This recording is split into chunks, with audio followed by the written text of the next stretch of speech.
Hello, Lucifer. Welcome back to my another vlog, and you're watching the son of BODOLAND. So, Lucifer, दायो जोंनि जुवायावनो दंमोन, ओमफ्राय जों जुवाइनिफ्राय बिदाय लासिगोन क्लिन्टन ब्रादारजोंहाय। क्लिन्टना बेनो थालांसिगोन, जों अलरेडि बिनि न'निफ्राय ओंखारबोबाय, ओमफ्राय बिसिनि मोनसे हटेल दङ, हटेलावबो जों ओंखाम जाना फैखाबाय। दा जों लास्ट बिजों बिदाय लानानै जों थांबाय थागोन, बेयो क्रांचुरी फल्स। जोंबो थांगोन आरो ओमफ्राय बाया दावखि जानानै जों शिलं थांगोन। चलदे होमब्ला ना, थेंक इउ सिलै। बिराद गोबां थेंक इउ थाबाय। जाबाय थाबाय उन्दुबाय। पुलिसफोरनिफ्राय आगदा लानानैहाय पेट्रल पाम्प बारनानैहाय आगसिजों दं गेट मियाहराव जों गाखोबोनाया बिजों हालादो टाउन दा हाबसै। आच्छा जागोन दे। लोगोफोर जों दा नै माबायाव थांगासिनो दङ दायो क्रांचुरियावहाय, ओमफ्राय जोङो क्लिन्टन जों बिदाय लाना फैबाय। लामाया ओरैबायदि अखा हाना होलायबायना, दान्दिसेनो हागालायबाय नै। शिलंआव मा होननांगौ अखाखौहाय, माने शिलंनि खासि सिख्लाफोरखौ फोथायबाव, ओमफ्राय अखाखौ बोथोरखौ दा फोथाय आरोना शिलंआव नै बेबायदि आरो। दा जों क्रांचुरी वाटारफल्स थांगासिनो दं लोगोफोर, नोंथांमोना नायलांबाय था। धामाका ब्लग नोंथांमोना नुनो मोनगासिनो दङ। ना मा बुङो? ओइ माथो जालाबायखो मानसिफोरलाय। दा नै लोगोफोर एसे दंबावो मोननो थाखायहाय, 10-15 मिनिट उनाव जों सहैगासिनो दं आरो। नुनो मोनगोन जेब्ला सहैयो अब्ला। एसे नायनानै लाफिन लोगोफोर, मैयानि ब्लगावहाय बेखौ मोजां नुवाखै खुहाजों अखा हानायजोंहाय। ओमफ्राय दा जों बे जायगाखौ बारलांनानै थांनांगौ आरोना, बेबायदि जायगाल' खारा नै ओरैहाय साफालायनो एकदम क्लियारलाय। जाहाथे मा जागोनलाय बे ससेखौ बारब्ला होनलायथारबाय आंहा दिनै, नङाब्लाथ' आंना बेखौ बारब्लासो होनगौमोन नालाय। सोरबा रायलायनायखौ बुजिले होनलाय लांसैलै। गोबां मानसिखौनो फोरोङासै आङो र' जोंनि बेंटलनि रायलायनोहाय। मा जाखो? आच्छा क्रांचुरी वाटारफल। आंखौ गरमाखौ माथो नुहुरले, थाबोलायबाय नामालाय? थाबोना आन्दायलाबायगाराबोलै मानसिया। डिस्टार्ब जायोलै, बिराद डिस्टार्ब जायो लोगोफोर आंनिया बेजोंहाय। बिराद गोबां खामानियावहायनो बे थादेरला एसे उसुबिदा जायो आङो, माने साक्सेस जानो नागिरना बेजोंहाय असयबजोंहाय। Welcome two क्रांचुरी। बेजोंसो of road. Okay let's go. 1 kilometre. आच्छा ठीक है। बिदिसो खालायनो बेबो अफ रडसो खालाय। मजालै मैया बेबायदियावनो ओरैबायदि जाबाय लोगोफोर, जों माबानिफ्राय फैफिनायावहाय एकदम लिमिनलि गोग्लैहां माहां खुनुरुखुमल' सफैखादोंलै। आंनिलाय ब्रेकआनो थायाखिसैमोन, माने ब्रेकआथ' गादों, ओमफ्राय स्लिप जानानैहाय फावसायखाबायमोन। गरमा हगारनानैसो होबावो, ओरैदि ओंखारना नाबथादों बेबो गैबावा। लोगोआ बिदि जायो, लोगोआ बिदि जायो। मोजाङालै मानसिया, बारा फोथायजाया बेखौहाय। ओंखारना नाबथानांगौसोमोन, आंथ' ओंखारना नाबथाबायमोन। बेखौ उन्दुथेरलायना होगोन आङो, उन्दुथेरलायनांगौ। बियो ब्रेक थायाला, गावनियाव उन्दुथेनो थाबथारलायनाय जानांगौ आरो। बेखौथ' खालामखाया, बिदि नङा। We are almost to reach, guys, and I hope you are enjoying the vlogs. This will be also the one of the amazing vlog from my Shillong trip, monsoon ride. Oh, जानाय नङा बेवहाय. See the road. It's all off road, so be careful whenever you come. र' नै ब्रेकआ थाले, नै हगाराव नांबाय आं. Break थांसै. See, brakes are also not working, man. Just need to leave it. Ayo. Ha. चलिए भाई, चलो. अरे कैसा रास्ता यार. माड़ी. हेलो भैया जी,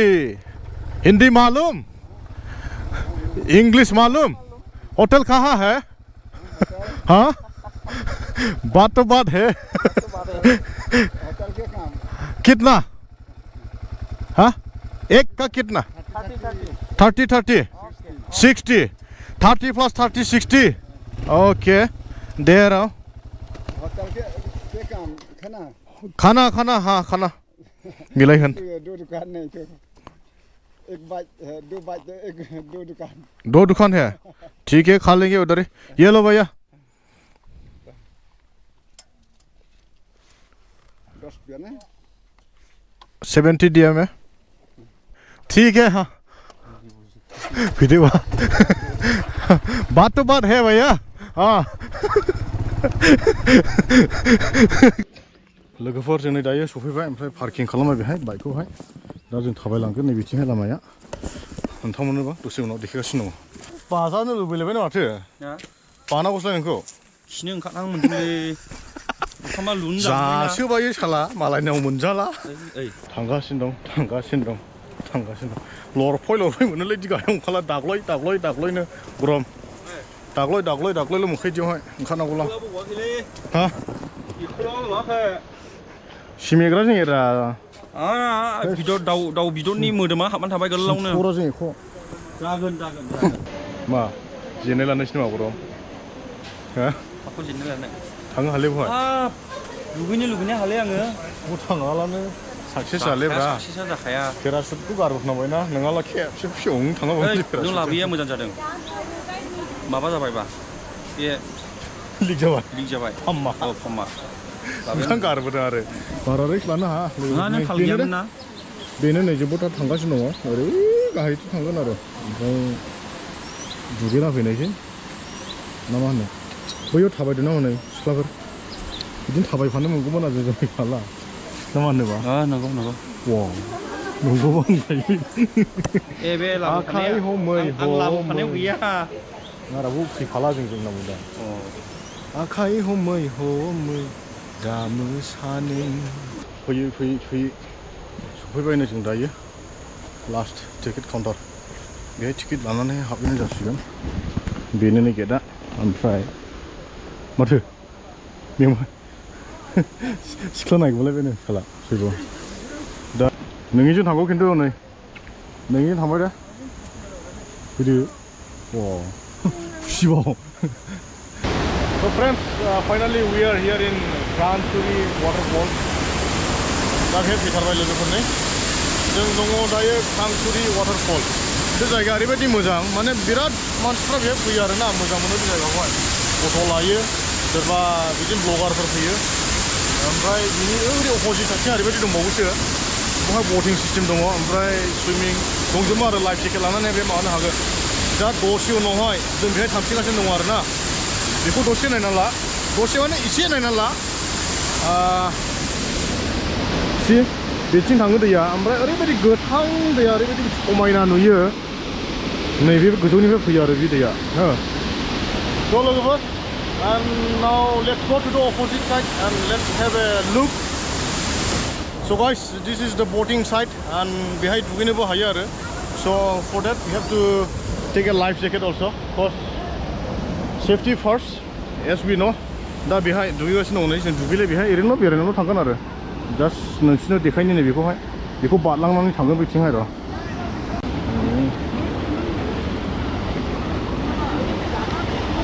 जों दुगैलाय बेहाय माने थब्ले थाबायलांगोन जों दैयाथ' सिगाबाय दैनि सामावसो थाबायनांगौ दा हा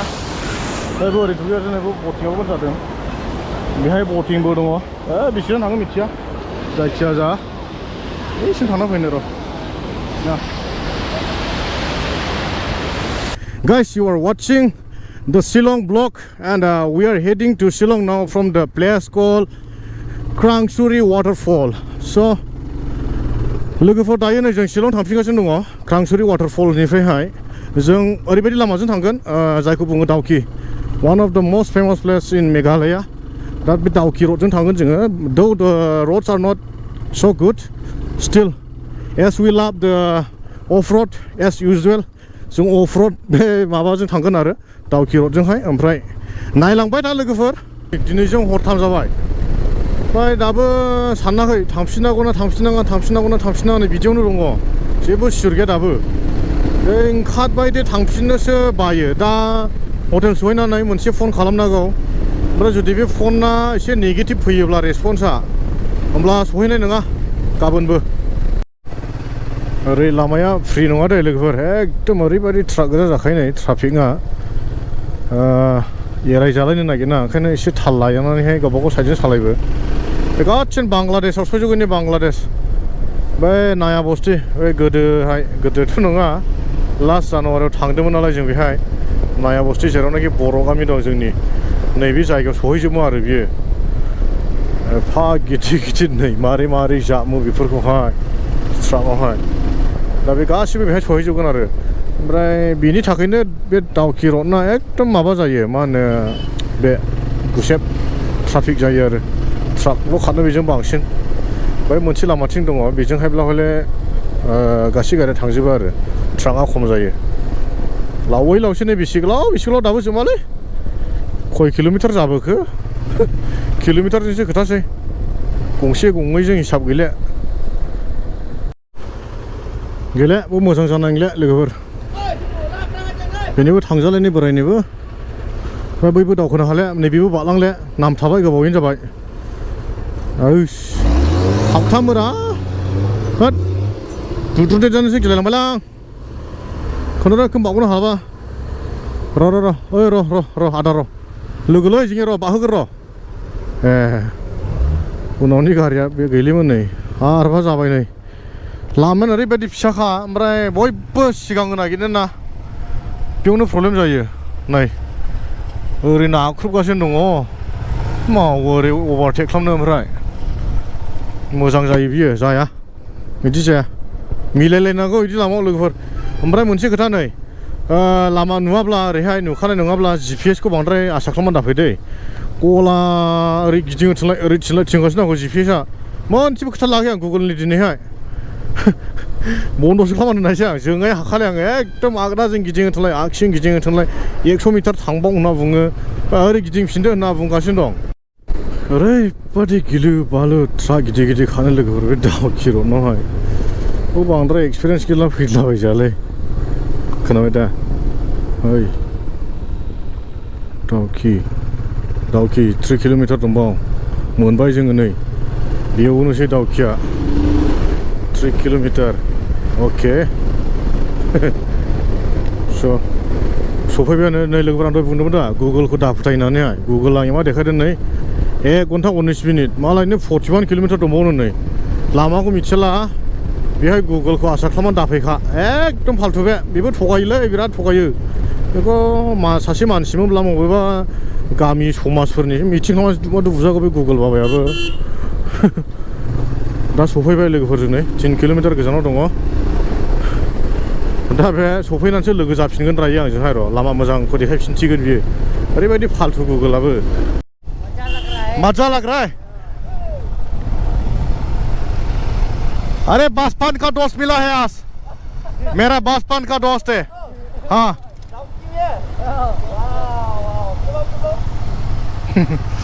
हाँ नहीं सासे हाँ भाई कभी भी नहीं मिला बच्चा कभी भी नहीं मिला आज मिल गया ना अच्छा लग रहा है उड़ा दो क्या हवा में उड़ा दो स्पीड में जा रहा हूँ ठीक है पकड़ना अच्छा से नहीं तो गिर जाऊंगा लोगोफोर नै सासे माने दावखियाव थांफागोननो बियो दावखिसिम थांफागोननो ओमफ्राय गाखोफादों नै जाबना लाबोदों आं मालाबाबो गाखोनो मोनफेराखैमोननो बिराद मोनजा मोनदों जाहैदों गाखोनानैहाय हो गया यहाँ उतरेगा ठीक है अच्छा लग रहा है हाँ बीड़ी खत्म नहीं हुआ अभी तक एक भी बीड़ी खत्म नहीं हुआ ठीक है भाई बीड़ी मोनसेयानो जोबस्लाबाखिसै लोगोफोर बेनिया दा ओंखारनानै थाबोबाय बियो औ नैबेनो ना ओंखारग्राया बिथिंनो ओंखारनांगौ नै थाथ'यो दान्दिसे थागोन है दैया गेन्दासो नैबालाय मा खालामबावनाय दै लोगोफोर गोबां खस्थ'नि गेजेरजों दावखि मोनफैबाय नै लामाया ओरैबायदि गाज्रिथ' नङा लामाया मोजाङानो खिन्थु मा होनो बे ट्राकनि ट्राफिकआलाय बल्दार गारि एरायनो सानसाङिखा ओरैबायदि गिलु बालु नों अभारटेक खालामब्लाबो बिपदखा आरोना बेबायदि आरो ओमफ्राय दा बटिं खालामनो हागौमोन खिन्थु मोजां मोनहरासै दैया बिराद गेन्दानै माथो बटिं खालामनांगौलाय दैयानो जायालै बा जायानि लोगोफोर नै नायहर दैया बिराद गेन्दा बटिंआथ' सोलिगासिनो दं थेवबो माने दैनि थाखाय ओंखारनो बाबाय आरो जों नै नायलाय एकदम बिराद गेन्दा दैया बांलादेशआ नायहरदों नै लोगोफोर बेनो आरो स' माथो खालामबावनो लोगोफोर ना जों दा थांफिननोसै मा होनो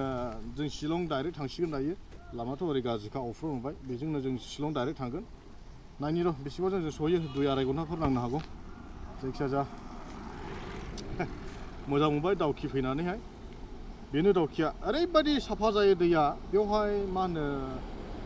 मार्च एप्रिलावहाय बरिया जायो दैया दाथ' अखा हानायनि ना दैया देबाय थानायनि जाया बेहाय बिराद गेन्दा जायो दैया बेहाय ओंखारफिनबाय लोगोफोरजों नै बेहाय थानाय जायाखिसै एसे थाब थांनांगौ जाहैबाय शिलंसिमावहाय खोमसिगासिनो दं आरोना खमसे खम जोंनोहाय बेनिफ्राय 2.5 घन्टासो नांनो हागौ आरो बिसिबो नांनो हानाय ओइ गोग्लैनायलै सना गोग्लैनाय बिदि नङा ओइ तेरि हो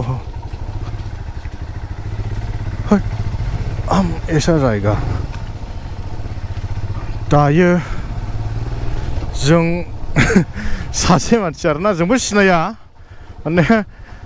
सासे मादै बियो लिंहरदों लोगो हमगोन होननानैहाय ओमफ्राय दा बिनि न'आवहाय माने गावनिबो न' नङा जानो हानाय दाबो डिटेल्स मिथिया ओरैनो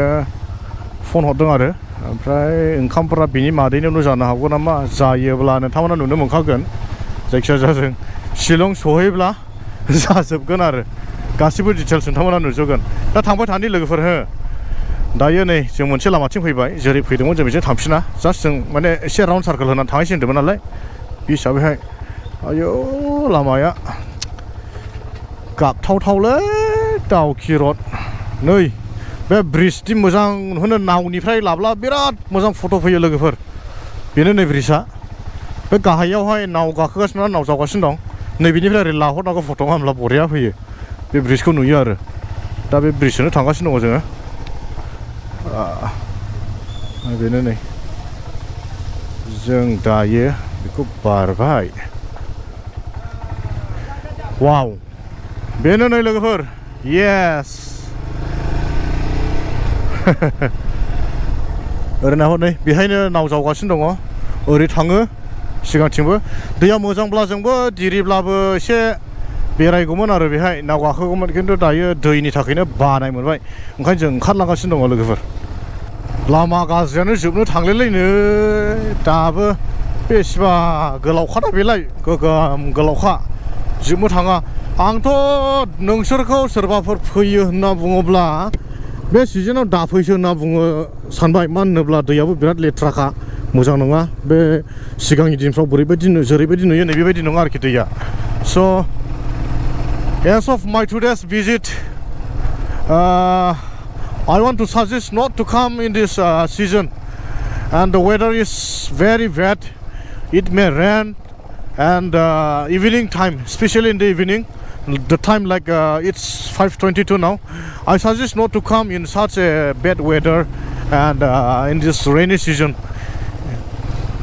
that's as per my what I observed today I had a bad experience today because the condition of the road you can see here it's fully off-road and weather is very bad the cloudy and even the river the Dawki river it's not a clean like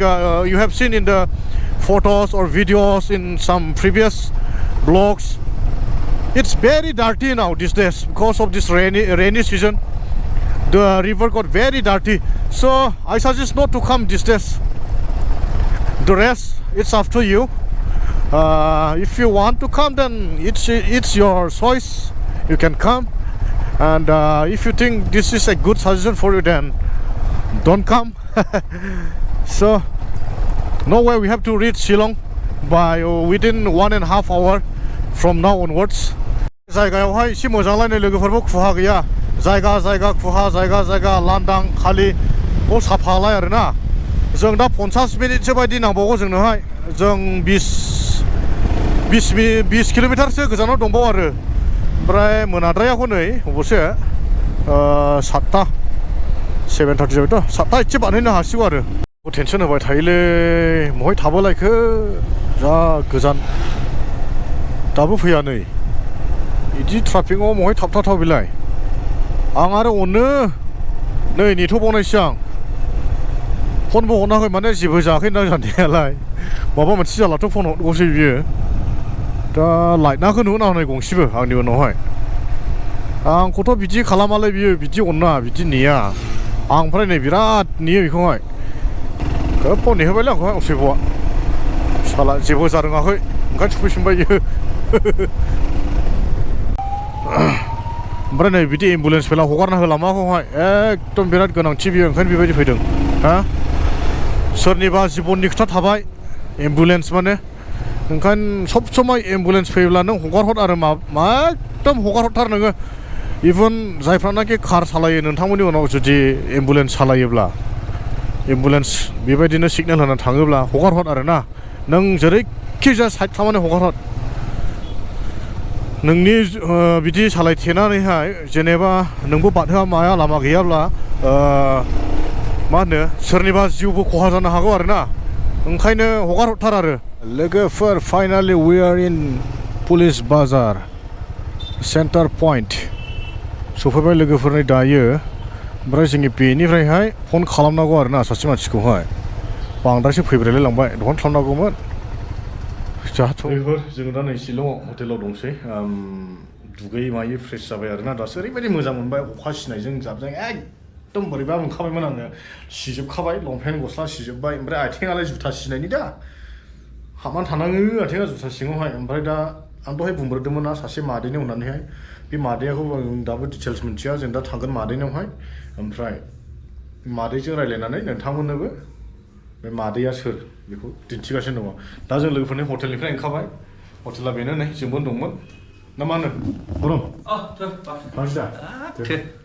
थाबायनायसैलै